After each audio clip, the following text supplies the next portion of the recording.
ನಮಸ್ಕಾರ ವೀಕ್ಷಕ ಬಂಧುಗಳೇ, ಈ ವಿಡಿಯೋವನ್ನು ನೋಡಿ ಯಾರು ಬನಶಂಕರಿ ದೇವಾಲಯದ ಕಾರ್ಯನಿರ್ವಾಹಕ ಅಧಿಕಾರಿಗಳ ಮನೆ ಅಂತ ತಿಳ್ಕೊಳ್ಬೇಡಿ. ಇದು ಬೇರೆ ಏನೂ ಅಲ್ಲ, ಬನಶಂಕರಿ ದೇವಾಲಯದ ಆಸ್ತಿ.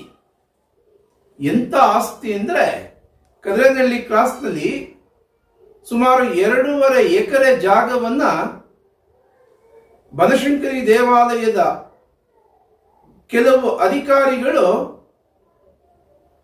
ಎಷ್ಟೇ ಒತ್ತಡ ಬಂದರೂ ಅದನ್ನು ಉಳಿಸಿ ಬೆಳೆಸಿಕೊಂಡು ಬಂದಿದ್ದಂತ ಜಾಗವನ್ನ ಇವತ್ತಿನ ಕಾರ್ಯನಿರ್ವಾಹಕ ಅಧಿಕಾರಿಗಳು ಈ ಸ್ಥಿತಿಗೆ ತಂದಿಟ್ಟಿದ್ದಾರೆ.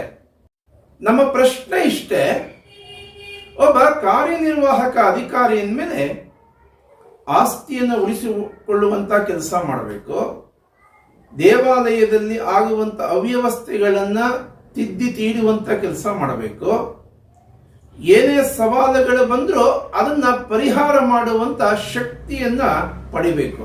ಆದರೆ ದುರ್ದೈವ, ಇವತ್ತು ಅವರು ಚೇಂಬರ್ಗೆ ಬಂದ ತಕ್ಷಣ, ಬೆಳಿಗ್ಗೆ ಡ್ಯೂಟಿಗೆ ಬಂದ ತಕ್ಷಣ ಯಾವುದೋ ಒಂದು ಹೆಸರನ್ನು ಕರೀತಾರೆ, ಅವ್ರ ಜೊತೆ ಕೆಲವು ಗಂಟೆಗಳ ಕಳೀತಾರೆ, ಬೆಳಗ್ಗೆಯಿಂದ ಸಂಜೆವರೆಗೂ ಒಂದೇ ಹೆಸರನ್ನು ಕರೀತಿರ್ತಾರೆ. ಆ ಹೆಸರನ್ನ ಸೋಷಿಯಲ್ ಮೀಡಿಯಾದಲ್ಲಿ ಹೇಳೋದಿಕ್ಕೆ ನನಗೆ ಅಸಹ್ಯ ಅನ್ಸುತ್ತೆ, ಅದು ಒಳ್ಳೇದೂ ಅಲ್ಲ.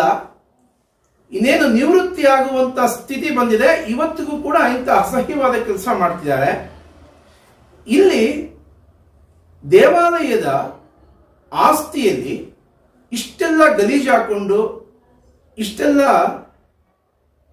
ಕಸದ ಗಾಡಿಗಳ ಹಾಕೊಂಡು, ಇಷ್ಟೆಲ್ಲ ಅವ್ಯವಸ್ಥೆ ಮಾಡ್ತಿದ್ದಾರೆ. ಯಾವ ಅಧಿಕಾರಿಗಳು ಇವರಿಂದ ಹಣವನ್ನು ತಗೊಂಡು ಸಮಾಜಕ್ಕೆ, ಇಲಾಖೆಗೆ, ದೇವಾಲಯಕ್ಕೆ ಮೋಸ ಮಾಡ್ತಿದ್ದಾರೆ?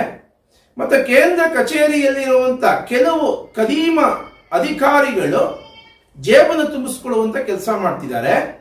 ಅಲ್ಲಿ ಯಾವ ಯಾವ ಅಧಿಕಾರಿಗಳಿಗೆ ಇಲ್ಲಿಂದ ಲಂಚ ಹೋಗ್ತಿದೆ ಅದನ್ನ ಬಹಿರಂಗ ಪಡಿಸಬೇಕು ಅಂತೇಳಿ ಮಾನ್ಯ ಆಯುಕ್ತರಿಗೆ ಆಗ್ರಹ ಪಡಿಸ್ತಾ ಇದ್ದಾರೆ.